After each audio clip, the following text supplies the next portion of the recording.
This is the Ring of Fire. Probably heard the Johnny Cash song, Ring of Fire. Well, this is it right here. I won't break into song because then I know everyone will run out screaming. But this is a Ring of Fire coming around from South America all the way down to Australia. And we have the Aleutian Islands up here. 14 main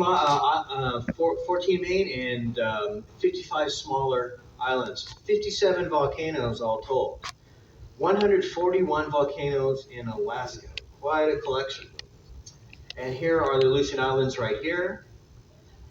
Pavlov, one of the most active ones, right here. And the last eruption, March 27th, 2016.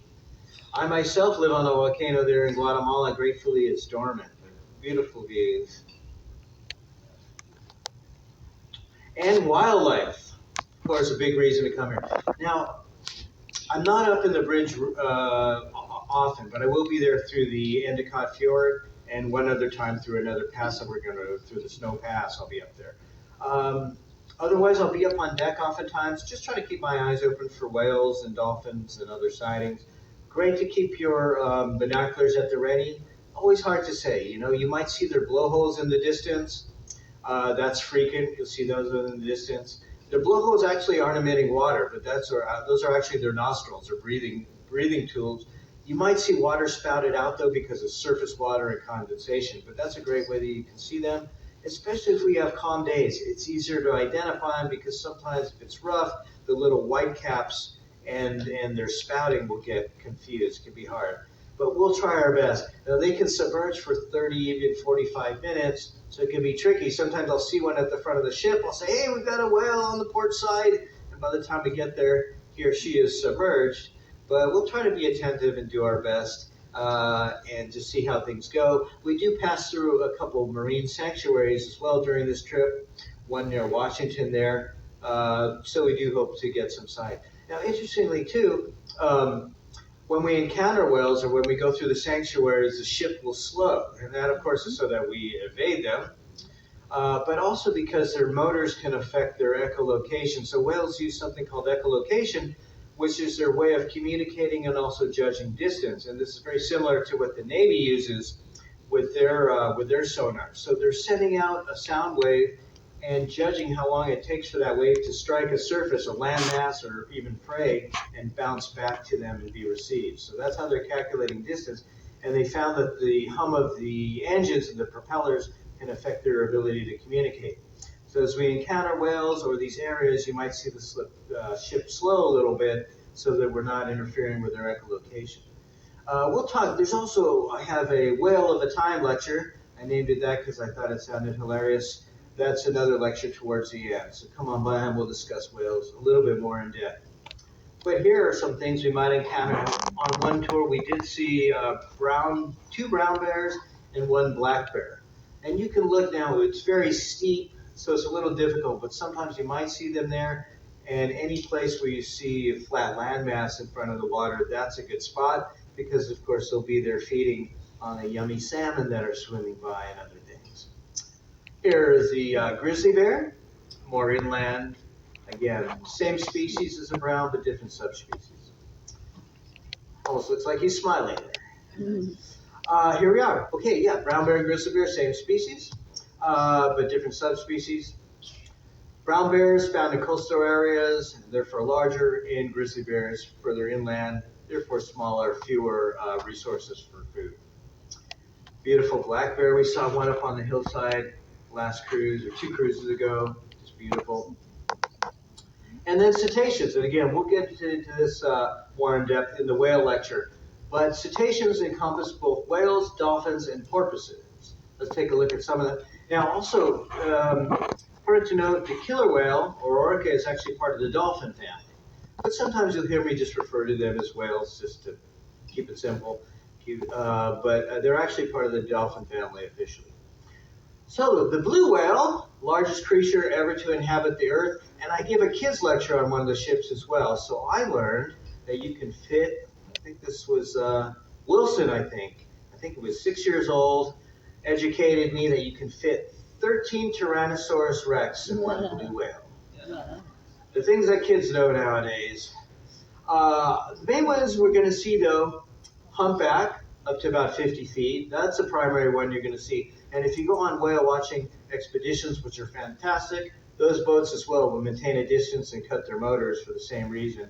And they're instructed to always give the whale a way out. So if there's a lot of boats hovering around, they must navigate so that there's an outlet for the whales so they don't feel trapped. That's one of the main ones you're going to see, the humpbacks. Also, gray whales are a possibility. They have this mottled spotted skin that you can identify them with. And also the killer whale, or orca. That's a real possibility as well, up to about 26 feet. Beluga is my favorite. We won't see them. And the bowhead. Now, the bowhead resides farther north. We won't be going that far north.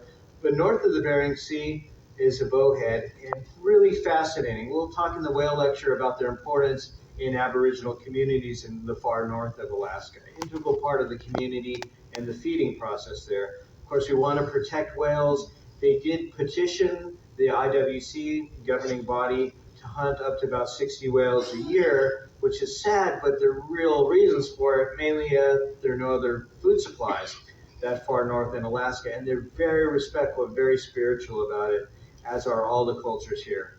You know, they're very respectful of the sea and the whales and anything, because that's what they survive off of, and also is a huge integral part of their culture and their spirit. So how long they live? Bowhead up to about 200 years, humpback up to about 100, killer whale up to about 80 years. And again, this is why it's so important to protect them, because if you kill a whale, you're killing off about 100 years of evolution. So it has a really big impact on the community. Here's a humpback really quick.